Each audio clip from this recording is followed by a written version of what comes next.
Hello students, আজকে আমরা class 6-এর একটি মডেল কোশ্চেন পেপার সলভ করার চেষ্টা করব আসন্ন সেকেন্ড সামেটিভ পরীক্ষার প্রিপারেশনের জন্য। চলো শুরু করা যাক। Reading comprehension seen 1. Read the text carefully and answer the questions that below. I sat in the dark view room of the space station. I looked out at the earth. It was somewhat familiar to me. এই line বা সেন্টেন্সগুলো পড়ে আমরা বুঝতে পারছি যে এই টেক্সটটি নেওয়া হয়েছে good bye to the moon lesson থেকে। এই লেসনের লাইন বাই লাইন সহজ বঙ্গানুবাদ তোমরা ক্লাস 6-এর লার্নিং ভিডিওতে এই চ্যানেলেই পেয়ে যাবে। সেখান থেকে তোমরা খুব সহজেই এই লেসনটি রিভাইজ করে নিতে পারো।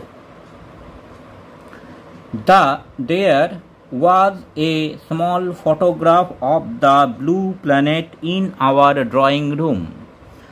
I, Kepler Masterman, was born on the moon 15 years back. My mother had been dead 5 years ago. She had told me stories about the earth, that excitingly unknown place. My father is the governor of the moon. He was going on an expedition to the earth, and here was I, accompanying him on my first ever journey to the earth. I looked down at earth. It seemed so close to me that I felt I could touch it. We had to wait for another 15 minutes before our journey started. এবার প্রশ্নগুলোর সমাধান আমরা করব। A. Complete the following sentence. 1. Kepler was sitting. Kepler বসেছিল। এটির উত্তর হবে in the dark view room of the space station. Space স্টেশনের অন্ধকার ভিউ রুমে। তারপর 2 নম্বরে আছে here the blue planet refers to. এখানে নীল গ্রহ বলতে বোঝানো হয়েছে অ্যান্সার হবে আর্থ, অর্থাৎ পৃথিবীকে। এইবার বিতে বলেছে write T for true and F for false statement in the boxes given in the right hand side. সঠিক স্টেটমেন্টের জন্য টি আর ভুল স্টেটমেন্টের জন্য এফ লিখতে হবে। Kepler was born on the moon. কেপলারের জন্ম হয়েছিল চাঁদে, এটি ঠিক, অর্থাৎ টি হবে। 2. Kepler had a expedition to the earth before. Kepler এর আগে পৃথিবীতে এসেছে, এটি false. The earth was so close to Kepler that he could touch it. পৃথিবী কেপলারের এত কাছাকাছি যেন সে এটি ছুঁতে পারে, এটি ট্রু। তাহলে বি এর প্রথমটি হবে টি, 2 নম্বরের টি এফ, 3 নম্বরের টি। এইবার সিতে দুটো কোশ্চেন আছে। Answer the following question. Who was Kepler's father. কেপলারের বাবা কে? উত্তর হবে Kepler's father was the governor of the moon. কেপলারের বাবা হলেন চাঁদের গভর্নর। তারপরে 2 নম্বরে what did Kepler's mother tell him about the earth. কেপলারের মা তাকে পৃথিবী সম্বন্ধে কি বলেছিল? Kepler's mother told him stories about the earth, the unknown exciting place. কেপলারের মা কেপলারকে পৃথিবী সম্বন্ধে নানা ধরনের গল্প বলেছিল, যেটি তার কাছে একটি অজানা দুনিয়া বলে পরিচিত ছিল। এইবার তারপরে একটি আনসিন আছে, এটি এবার আমরা একটু দেখব। Read the passage carefully and answer the question that follow.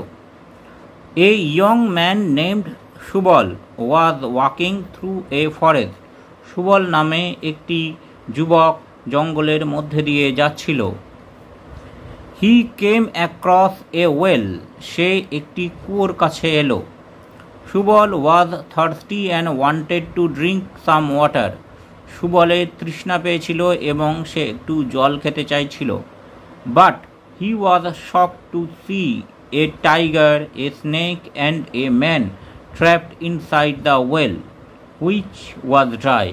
কিন্তু সে অবাক হয়ে দেখল যে ওই কুয়োর মধ্যে একটি বাঘ, একটি সাপ এবং একটি মানুষ বন্দী হয়ে আছে এবং কুয়োটি হচ্ছে শুকনো। The man pleaded with Subal two pool him up. ওই মানুষটি সুবলকে অনুরোধ করল তাকে ওপরে টেনে তোলার জন্য। সুবল ওয়াজ স্কেয়ার্ড। সুবল ভয় পেয়ে গেল। What if the tiger eats me? What if the snake bites me? কী হবে যদি বাঘ আমাকে খেয়ে ফেলে? কী হবে যদি সাপ আমাকে কামড়ায়? হি থট, সে ভাবল।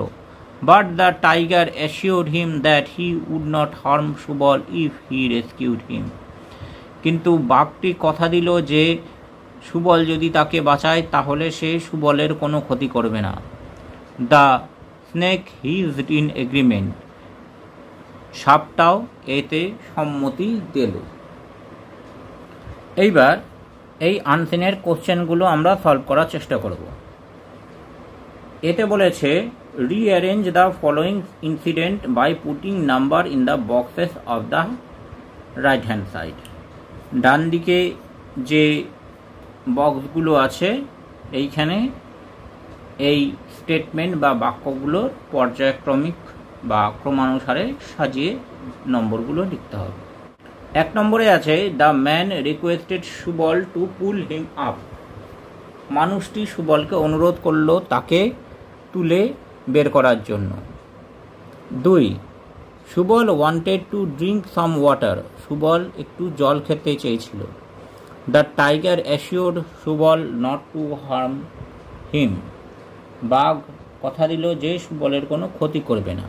তাহলে আমরা বুঝতে পারছি 2 নম্বরটি হবে 1, 1 নম্বরটি হবে 2 আর 3 এরটি 3। এখানে আমরা অ্যান্সারটি দেখে নেব। 1 এরটি হবে 2 নম্বরে, 2 এরটি হবে 1 নম্বরে এবং 3 এরটি হবে 3 নম্বরে। এরপরে বিতে প্রশ্ন আছে ফিল দ্য ফলোয়িং চার্ট। এই চার্টটি পূরণ করতে হবে। হু, কে, দুটি ফাঁকা আছে, এর উত্তরটা লিখতে হবে। ডিড হোয়াট, কি করেছিল?